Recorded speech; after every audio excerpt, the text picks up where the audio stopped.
a hadith from the collection of Tirmidhi, الشمائل المحمدية, and I'm going to read out of 2 chapters tonight, like a hadith from each of them.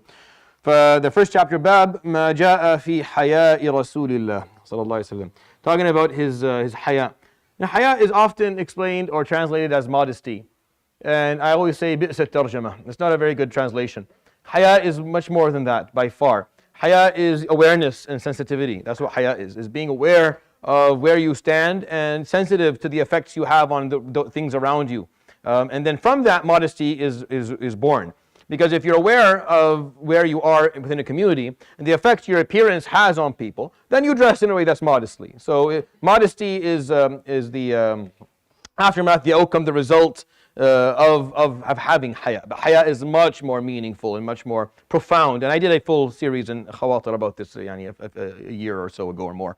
So I'm not going to make so much time. But this talks, we have a hadith, I'm going to recite one of them for you. قال حدثنا محمود بن غيلان قال حدثنا أبو داود قال حدثنا شعبة عن قتادة قال سمعت عبد الله بن أبي عتبة يحدث عن أبي سعيد الخدري رضي الله عنه قال كان النبي صلى الله عليه وآله وسلم أشد حياء من العذراء في خدرها وكان إذا كره شيئا عرفناه في وجهه صلى الله عليه وسلم أجمعين.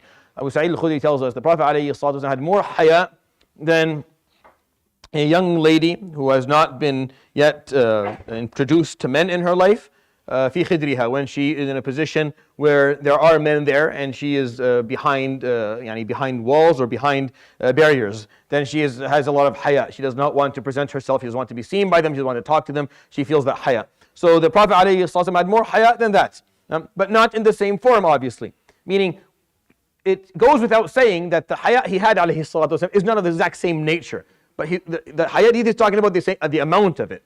The nature is not that the Prophet ﷺ was not bashful to speak to people. No, that's not. So the comparison, the literal comparison here, the literal analogy is not going to work. But the figurative analogy does. Meaning how much haya she has within the situation that she is in. The Prophet ﷺ has more haya than that in his situation that he is in, ﷺ, which is having haya from Allah subhanahu wa ta'ala and from people of falling into something that would be harmful. He's very aware and he's very sensitive to people to people around him. وَكَانَ إِذَا كَرِهَ شَيْئًا عَرَفْنَاهُ فِي وَجْهِهِ.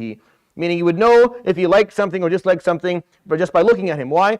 Because someone who has haya is someone who wears his heart on his sleeve, is a person who is there's a certain degree of clarity in their emotions and the way that they express themselves. They don't have 2 faces, they don't have a lot of filters. The Prophet ﷺ, if he didn't like something, you would know it. And if he liked something, you would know it. Because he didn't hide anything, ﷺ. He was just, he behaved based on his fitrah, ﷺ. And this is a beautiful description.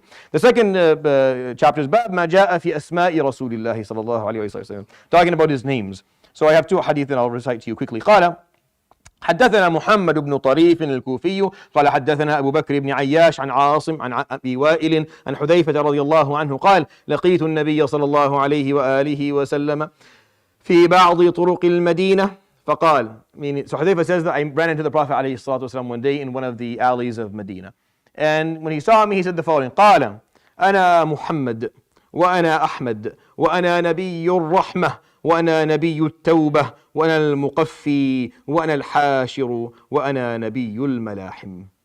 So the Prophet ﷺ stood there and told Hudayfa a few people. Hudayfa was Amin as-Sir, so the Prophet ﷺ entrusted him with certain pieces of information, and he always كان يحمله, as the wording in other books say, meaning he would deposit information with Hudayfa to later on give that he thought important. And here he explained to Hudayfa certain aspects of his names, alayhi salatu wasalam. Being he is Muhammad sallallahu ala Muhammad sallallahu alayhi wa sallam. He is Ahmad, as the Quran points out. When he Nabi al-Rahmah, he is the prophet or the messenger of empathy and compassion. When he Nabi al-Tawbah, and he is the prophet and messenger of repentance and forgiveness. Al-Muqaffi. Al-Muqaffi is the person who follows the ways of those who came before him. So al-Muqaffi is the one who follows in the footsteps of those who came before him, referring to Adam and Nuh alayhi salam and all the prophets who walked before him alayhi salam. Did not قُلْ مَا كُنْتُ بِدْعًا مِنَ الرُّسُلِ. I didn't come and innovate in prophecy. I followed the prophecies before me. وَأَنَا الْحَاشِرُ sallallahu alayhi wa sallam. He is the person on his feet. All of the people will be brought Yawm al-Qiyamah for their judgment. It's towards him, alayhi salatu wasalam, that we are all walking when we leave our graves on the day of resurrection. We don't know it. We don't know it at the time, but we'll find it out soon enough on the day of judgment when we find ourselves walking towards him, alayhi salatu wasalam, as people come to him. And if you don't know it when you're walking out of your grave, you find out after people start getting desperate because they want hisab to begin. It's getting so hot that they go and they ask Adam and they ask Nuh and they ask Ibrahim and they ask Musa and they ask Isa, and none of them can intercede or intervene or perform an intercession. And then they go to him, sallallahu alayhi wasallam, and then he performs it. So he's al-hashir. People come to him, alayhi salatu wasalam, for the solution. Wa Nabiyul Malahim, and he is the prophet of the great wars. There's other hadith, but another name that exists in one of these hadith that is authentic as well. قال وأنا العاقب الذي ليس بعده نبي.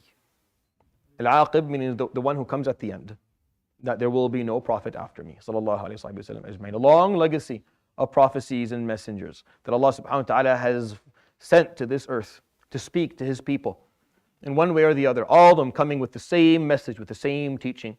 And at the end, everything that starts will end. And as prophecies began with our father, alayhi salam, Adam, it ended with our teacher, Muhammad sallallahu alayhi wa sallam. So may Allah grant us the ability to follow him and to learn from him. Subhanallah bihamdihi, la ilaha illa anta astaghfiruka wa atubu ilayk. Wa sallallahu wa sallam wa baraka ala nabiyyina Muhammadin wa ala alihi wa sahbihi ajma'in. Jazakumullahu khair wa barakallahu feekum. Salam.